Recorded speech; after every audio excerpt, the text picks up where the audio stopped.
Je suis Steve Kyungo Mokota. Je suis assistant principal du coordonnateur provincial adjoint en charge des questions techniques et opérationnelles au bureau provincial du PDDRCS Sud-Kivu. L'objectif de cette séance de sensibilisation qui est organisée ici à Luvungi, c'est pour sensibiliser les membres de communautés, c'est-à-dire les responsables de groupes armés ou leurs représentants qui sont dans la communauté et tous les leaders communautaires sur la protection des droits de l'enfant, parce que vous savez très bien que il y a de ces enfants qui sont recrutés et utilisés au sein de certains groupes armés dans différents territoires de notre province. Alors cela constitue un crime majeur de droits de nos enfants. C'est pour cette raison que nous sommes venus pour sensibiliser, parce que nous organisons des formations depuis un certain temps de responsables des services de sécurité ou des membres des services de sécurité sur la protection des droits des enfants. Nous organisons également des formations de vérificateurs de l'âge et d'appartenance des enfants qui sont utilisés dans le groupe armé. Et nous nous sommes dit que c'est important qu'on sensibilise aussi toutes nos communautés victimes de conflits armés, parce que bien sûr ce n'est pas toutes les communautés de la province du Sud-Kivu qui sont sensibilisées.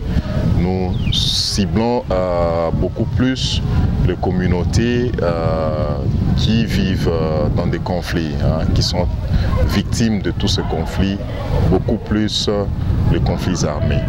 Alors comme il y a des enfants qui sont utilisés, qui sont recrutés, nous venons maintenant le sensibiliser leurs parents, sensibiliser les leaders communautaires pour que ces derniers soient séparés de groupes armés afin de retourner dans leur communauté ou dans leur famille. Parce que la loi portant protection de droits des enfants stipule que chaque enfant a droit de vivre dans sa famille. Chaque enfant a droit de vivre dans sa communauté et interagir avec les membres de sa famille, ses parents, ses frères et sœurs, ainsi que le membre de sa communauté. C'est pourquoi nous venons sensibiliser, pour conscientiser tous les membres de communauté et leur montrer que l'enfant n'a pas de place au sein de groupes armés. Parce que c'est vrai, nous parlons de forces et groupes armés, mais vous devez savoir que notre armée n'utilise plus des enfants. Ce sont le groupe armé qui utilise les enfants. C'est pourquoi nous sensibilisons tous les parents pour qu'ils comprennent que, ou tous les leaders pour qu'ils comprennent que nos enfants n'ont aucune place au sein de groupes armés. Ils ont leur place dans leur famille et à l'école. Alors nous devons le protéger. Nous devons sensibiliser tous ces enfants qui sont recrutés, qui sont utilisés. Nous devons sensibiliser les enfants qui sont avec nous dans nos familles pour qu'ils ne soient pas influencés par ceux-là qui sont utilisés dans les groupes armés, afin qu'ils comprennent qu'ils ont leur place dans nos familles, à l'école, où ils doivent apprendre, où ils doivent, ils doivent apprendre comment devenir de bons citoyens pour le développement de leur communauté. Mes impressions, voulais-je dire, sont positives parce que vous l'aviez aussi constaté, c'est une activité participative où les parents ont d'abord manifesté ce besoin-là, c'est-à-dire les membres de communauté ont manifesté ce besoin d'être présents pour apprendre, pour au moins apporter leur appui par rapport à la mission du programme, parce que le programme vise à désarmer tous les combattants qui sont dans le groupe armé, les démobiliser et assurer leur réintégration en collaboration avec le partenaire de mise en œuvre du programme. Et je suis satisfait de la participation des membres et surtout de l'intérêt qu'ils ont apporté à cette séance de sensibilisation. J'aimerais préciser que les activités que nous réalisons ici à Luvungi et qui vont se poursuivre à Fizi sont appuyées financièrement par le partenaire UNICEF qui œuvre aussi dans la protection des droits des enfants. Et nous ne sommes pas seuls en tant que programme. Nous sommes accompagnés d'autres partenaires comme ACAD, il y a BVS, il y a aussi d'autres agences de protection des droits de l'enfant qui sont ici, qui nous accompagnent parce que c'est des activités que nous organisons dans le cadre du travail conjoint technique pour la protection des droits des enfants. Nous impliquons dans ces activités le CECAS parce que vous devez savoir que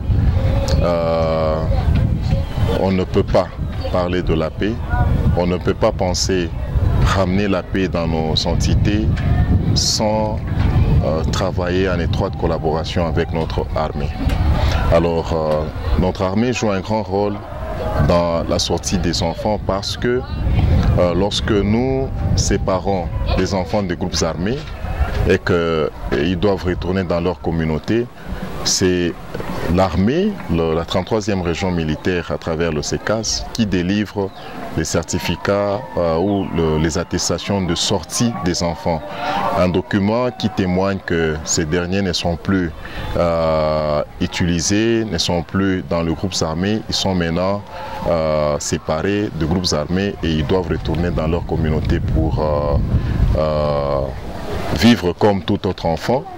Et le CECAS est là pour aussi parler de la responsabilité du commandant pendant le conflit armé, c'est-à-dire avant, pendant et après les conflits armés. Et également parler de la collaboration de la population civile avec l'armée. Parce que lorsque, je donne un exemple, s'il y a un ennemi qui veut par exemple entrer dans notre entité, la population doit alerter les services de sécurité, y compris nos FARDC, pour que ce dernier joue leur rôle de mettre l'ennemi hors d'état de nuire. Voilà, c'est dans ce cadre-là que nous travaillons avec notre armée à travers le CECAS. Merci. Je vous en prie. Ici c'est Esther Momeka, je suis chef de service des enfants associés aux forces aux groupes armés au niveau de l'antenne du PDDRCS, programme de désarmement, démobilisation, rêvement communautaire et stabilisation. C'est ça comme présentation. Je suis là pour sensibiliser la communauté, sensibiliser les membres de groupes armés que la place de l'enfant c'est pas dans le groupe. Soit la place de l'enfant c'est dans la communauté, la place de l'enfant c'est aux études. Parce qu'une fois qu'on recrute les enfants, on gâche l'avenir des enfants. Cet enfant, son avenir c'est pour demain quoi. Alors si on les sensibilise dans des groupes X, Y, vous cachez l'avenir de cet enfant. Je suis là pour montrer que le président de la République a interdit le recrutement forcé des enfants. Et donc si on est là, c'est par rapport au message du président de la République que la place de l'enfant c'est dans la communauté parce que l'enfant a droit aux études, l'enfant a droit à l'éducation. Une fois que cet enfant se trouve dans des groupes armés, qu'est-ce qu'il va faire? Vous gâchez déjà son avenir. Que la communauté sensibilise les groupes armés à adhérer dans le processus du programme de désarmement, démobilisation, rêvement communautaire et stabilisation, ainsi que à bien prendre soin des enfants parce qu'on refuse le recrutement des enfants, que la communauté dénonce cette attitude parce que notre souhait, nous, en tant que PDDRCS et en tant que membre des services des enfants associés aux forces aux groupes armés, on en a besoin de retrouver 0 enfant dans des groupes armés. 0 enfant. Merci beaucoup. La place de l'enfant, ce n'est pas dans les groupes armés. La place de l'enfant, c'est aux études, dans la communauté. C'est ça.